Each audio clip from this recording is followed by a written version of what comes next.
भक्तों, 200 भक्तों की जीवनी लिखने वाला संत, जिसने संत श्री तुलसीदास जी को कलयुग का वाल्मीकि कहा, कौन थे वो?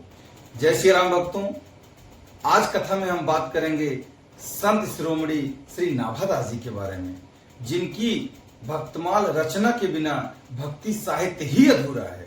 नाभादास जी का जन्म 1570 ईस्वी के आसपास 16वीं शताब्दी में हुआ था। नाभादास जी जन्म से ही जन्मांध थे। बालपन में भीषण अकाल पड़ने के कारण माता पिता से बिछड़ गए और वन में भटकने लगे और वन में इन्हें कीलदास जी महाराज, श्री अग्रदास जी महाराज से इनका परिचय हुआ। अग्रदास जी महाराज की कृपा से इनको दिव्य दृष्टि मिली, इनकी दृष्टि वापस आई और उन्होंने ही इनको दीक्षा देकर अपना भक्त बनाया। गुरु आज्ञा पाकर ये गलता पीठ, जो आज मंकी टेम्पल के नाम से जाना जाता है, वहां पे आके रहने लगे और दिन रात भगवान के नाम का स्मरण करने लगे। तो नाभादास जी सिर्फ लेखक ही नहीं थे, एक सिद्ध संत भी थे। सुनिए ये चमत्कार।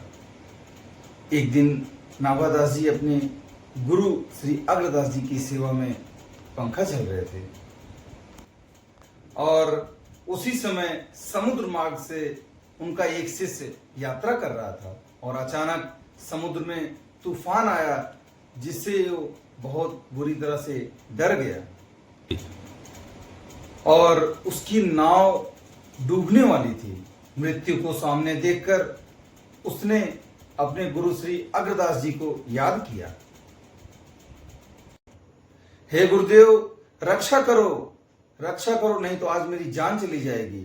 गलता पीठ में बैठे श्री अग्रदास जी का ध्यान उस ओर आकर्षित हुआ और नाभादास जी महाराज बिना एक पल गंवाए जिस पंखे से गुरु जी की सेवा कर रहे थे, उस पंखे को तूफान की दिशा में कर दिया और उधर समुद्र में चमत्कार हो गया।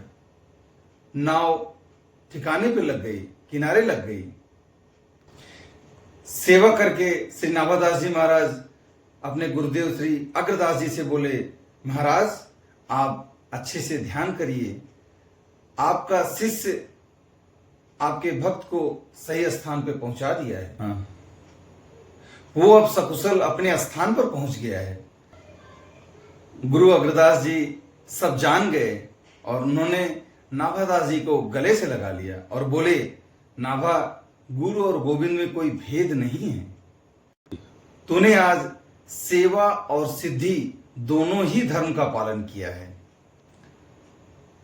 अग्रदास जी महाराज ने उसी समय नाभादास जी को आज्ञा किया कि सारे ग्रंथ, वेद, पुराण, बहुत सारे ग्रंथ लिखे गए हैं और अब तुम जो है भक्तों के चरित्र का वर्णन करो। नाभादास जी ने हाथ जोड़कर अपने गुरु के सामने विनय किया कि महाराज मैं कैसे लिख पाऊंगा। तो उन्होंने कहा, जैसे जिस भगवान ने तुम्हें यह सामर्थ्य दिया कि तुम मेरे मन की, मेरे दिल की बात जान सको, वही भगवान तुम्हें दिव्य दृष्टि देंगे और जिन संत का चरित्र आप लिखोगे, वो संत खुद आके तुम्हें अपने चरित्र के बारे में बताएंगे। आज्ञा पाकर श्री नाभादास जी महाराज भक्तमाल जैसे महान ग्रंथ की रचना की, जिससे हमें भक्तिमती मीरा, कबीरदास जी महाराज, सूरदास जी महाराज जैसे महान और सर्वश्रेष्ठ भक्तों का चरित्र सुनने को मिलता है। नाभादास जी ने हमें सिखाया, जाति पाति पूछे नहीं कोई, हरि का भजे सो हरि का होई। भक्ति में ठाकुर जी की भक्ति अगर आपको करनी है तो उसमें जाति, पाति, पंथ और मजहब से मतलब नहीं है। आप ठाकुर जी सिर्फ भाव को देखते हैं। भाव से अगर आप भज लिए तो भाव से बेड़ा पार हो जाएगा। श्यावर रामचंद्र की जय।